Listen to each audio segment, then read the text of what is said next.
2018 সালে লাইব্রেরির নতুন বিল্ডিং এর উদ্বোধন করেন তৎকালীন মন্ত্রী তথা কাকদ্বীপের তৃণমূল বিধায়ক মন্টুরাম পাখিরা। অভিযোগ, তারপরে লাইব্রেরি আর চালুই হয়নি, উল্টে সেটাই দখল করে তৃণমূলের অফিস তৈরি করেন মন্টুরাম পাখিরা।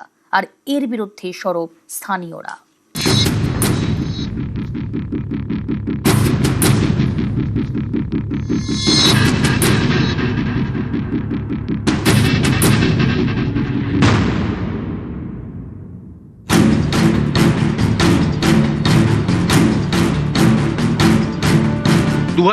সালে তৈরি হয়েছে দোতলা বিল্ডিং। ফলকে লেখা বিদ্যাসাগর সাধারণ পাঠাগারের নতুন ভবনের শুভ উদ্বোধন। উদ্বোধকের নাম মন্টুরাম পাখিরা, সুন্দরবন বিষয়ক মন্ত্রী। কাকদ্বীপে দোতলা এই বিল্ডিং উদ্বোধন হলেও লাইব্রেরি চালু হয়নি। অভিযোগ, যিনি উদ্বোধন করেছিলেন সেই মন্টুরাম পাখিরাই বিল্ডিংটি দখল করে তৈরি করেন তৃণমূলের অফিস। লাইব্রেরির পুরনো বিল্ডিংটি পড়ে রয়েছে জরাজীর্ণ অবস্থায়।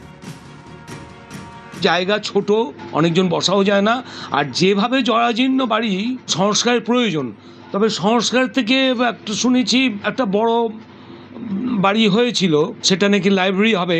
আমি সে বাড়িটা দেখেওছি, তবে সেখানে লাইব্রেরি কোনো কিছু যায়নি। কেন যায়নি, কিভাবে যায়নি সে সমস্ত জানি না, তবে হলে ভালো হয়।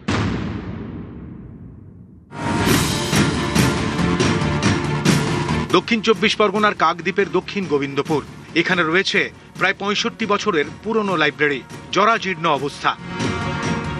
পাঠকদের ঠিকমতো বসার জায়গা নেই। ঠিক হয় পাশেই তৈরি হবে নতুন বিল্ডিং, দোতলা ভবন। 2018 সালে উদ্বোধন করেন তৎকালীন মন্ত্রী তথা কাকদ্বীপের তৃণমূল বিধায়ক মন্টুরাম পাখিরা।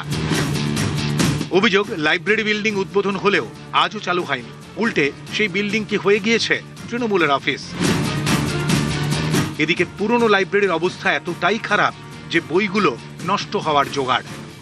এই লাইব্রেরিটা মূলত হয়েছিল তখন আমাদের যিনি এমপি ছিলেন তার অর্থানুকূল্যে, কিন্তু অদ্ভুতভাবে আমরা অবাক হয়ে গেলাম যে এই লাইব্রেরিটা কিছুতেই হস্তান্তর করা হচ্ছে না। সারা এই ব্লকের সমস্ত সাইকেল এই লাইব্রেরিতে ভর্তি। লাইব্রেরিতে একটা নির্দিষ্ট দলীয় কাজকর্মে করা হতো, সেই লাইব্রেরি থেকে কয়েক হাজার বই প্রতিদিন নষ্ট হয়ে যাচ্ছে, উইপোকাতে নষ্ট করে দিচ্ছে। এটা লাইব্রেরির হাতে যে কোনো মূল্যে হস্তান্তর করা হোক। বিল্ডিং হয়েছে, ঘর হয়েছে, পাঠাগারটা হস্তান্তর আর হয়নি। এই হস্তান্তরটা কেন হলো না সেটা আমি প্রাক্তন বিধায়ক সাহেবের কাছে প্রশ্ন রাখবো। তদন্ত হবে, পূর্ণ তদন্ত হবে।